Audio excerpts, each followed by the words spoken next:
They speak only about film. ఎందుకంటే నేను ఎక్కువ వాళ్ళతో ఇంటరాక్ట్ అయింది ఉండదు. బట్ వాట్ ఐ హియర్, నాకు ఫీడ్బ్యాక్ చాలా ఎక్కువ ఉంటుంది ఇండస్ట్రీలో.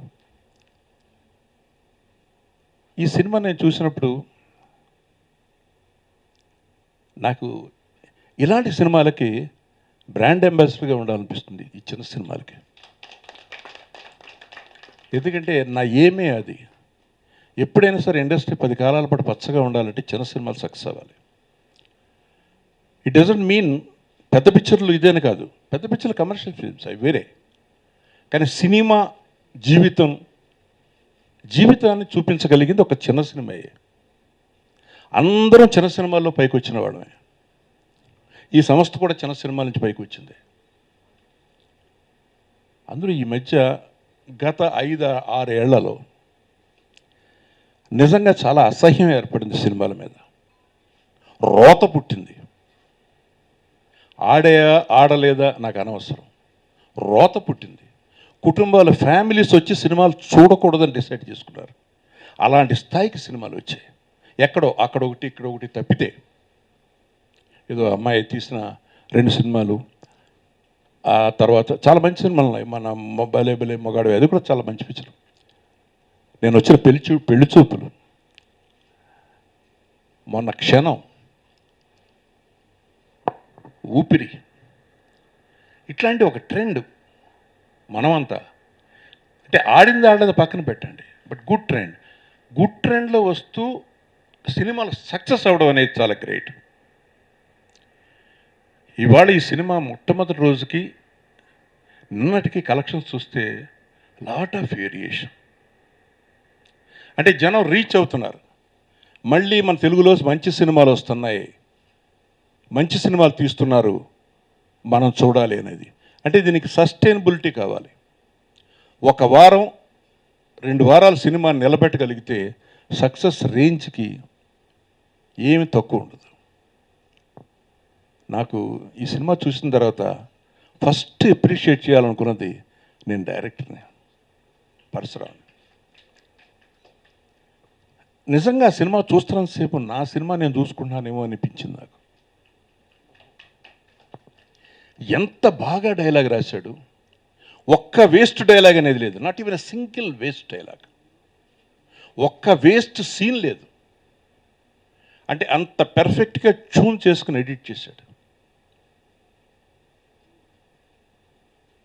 క్యారెక్టరైజేషన్స్, ఫస్ట్ సీన్లో ఏ క్యారెక్టరైజేషన్ పట్టుకున్నాడో టిల్ ద లాస్ట్ క్యారెక్టరైజేషన్ ప్రతి క్యారెక్టర్కి అలాగే ఉంది.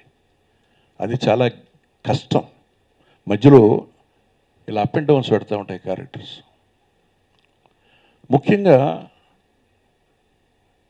శిరీష్ క్యారెక్టరైజేషను, అతను తీసుకున్న మోల్డ్, ఫస్ట్ వాడు బైనాకులర్స్లో చూస్తూ ఆ అమ్మాయి వాటర్ డ్రాప్ పడ్డ గ్రాస్ నోట్లో పెట్టుకుంటే, రాజుగారు ఇక్కడ ఏమైనా వాటర్ ప్రాబ్లమా అని అడుగుతాడు. అంటే ఎంత క్యారెక్టర్ని ఎంత బాగా అనలైజ్ చేశాడు అనిపించింది. అది అలాగే పట్టుకుని వెళ్ళి టిల్ ద లాస్ట్. అంటే నేను పట్టుకుంటే విడిచిపెట్టకూడదు, ఏమైనా కానీ ఎత్తు వేస్తానా మరోటేస్తానా అనవసరం. ఐ లవ్డ్ హెర్, ఆమె నాకు దక్కాలి. ఒక అమ్మాయి దక్కడం కోసం చేసిన ప్రయత్నం ఒకటైతే అది మామూలు లవ్ స్టోరీ, చాలా లవ్ స్టోరీస్లో ఉంటాయి. బట్ దీంట్లో ఉన్న సబ్జెక్ట్ కంటెంట్ వాల్యూ గ్రేట్. ఇవాళ ఆ సినిమా చూసిన ప్రతి కుర్రాడు, ప్రతి అమ్మాయి, మనం పెళ్లి చేసుకుని సుఖంగా ఉండాలి అంటే ప్రేమించడం తప్పు కాదు, ప్రేమిద్దాం, కానీ let us take the consent of the parents. అంటే ప్రేమలో సక్సెస్ అవ్వడం కాదు, పేరెంట్స్ని ఒప్పించి సక్సెస్ అవ్వడం అనేది గ్రేట్.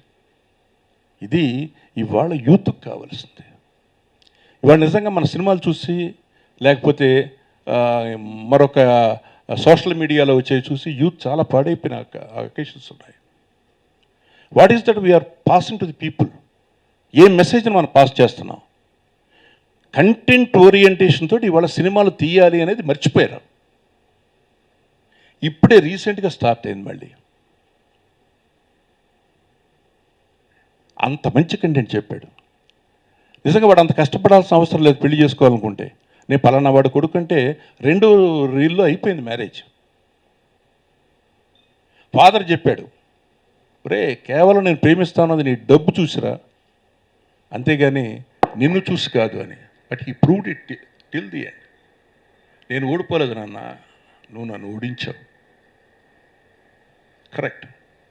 అలాగే హీరోయిన్, నేను చాలా సినిమాలు చూశాను ఆ అమ్మాయిది. దీంట్లో చాలా మెచ్యూరిటీగా చేసింది. ఇక ఒక్కొక్క క్యారెక్టర్, ఏ క్యారెక్టర్ అడిగినా రావు రమేష్ ఎంత సెటిల్డ్గా ఎంత బాగా చేశాడు. భరణి అసలు చాలా రియలిస్టిక్ క్యారెక్టర్గా ఉన్నాడు. జనరల్గా అతని క్యారెక్టర్కి ఏదో ఒక షేడ్ ఉంటుంది, బట్ దీంట్లో చాలా రియలిస్టిక్గా ఉన్నాడు. కోపం వచ్చేప్పుడు ఆ కుర్రాడి మీద, శిరీష్ మీద కోపం వస్తే వీడియో ఒకటరా ఇక్కడ, మళ్ళీ ఓకే మీ ఫ్రెండా, ఓకే క్యారీ ఆన్, అంటే అది రియల్ క్యారెక్టర్. అది ఒక ఫాదర్.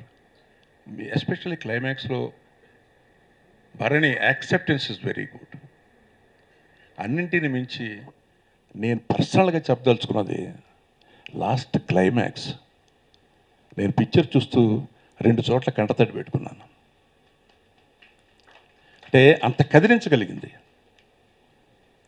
ఆ మదర్ని అక్కడికి తీసుకురావడం అనేది క్లైమాక్స్లో కొడుకు పెళ్ళి జరగదేమో, ఆ అమ్మాయి కాదంటదేమో అని చెప్పి ఆ తాపత్రయంతో ఒక తల్లి వచ్చి కొడుకు ప్రేమని గెలిపించడం కోసం తల్లి రావడం అనేది it's a greatest twist in the film. So with all these, ఈ సినిమా నిజంగా ఇలాంటి సినిమాలు అవసరం. ఈ సినిమాని జనం ఆదరిస్తున్నారు. అంటే జనాన్ని ఎప్పుడు తప్పుపడడానికి లేదు. మంచి సినిమా ఎవరు తీసినా సరే ఆదరిస్తున్నారు. బన్నీని సిరీస్ డామినేట్ చేశాడు ఒక విషయంలో. ఎక్కడ అంటే వాయిస్ మాడ్యులేషన్ చాలా బాగుంది. చాలా స్పష్టంగా తెలుగు చాలా స్పష్టంగా మాట్లాడుతున్నాడు, తప్పులేక మాట్లాడుతున్నాడు. అంటే డైలాగ్ మాడ్యులేషన్స్ బాగుంది, డైలాగ్ డెలివరీ బాగుంది.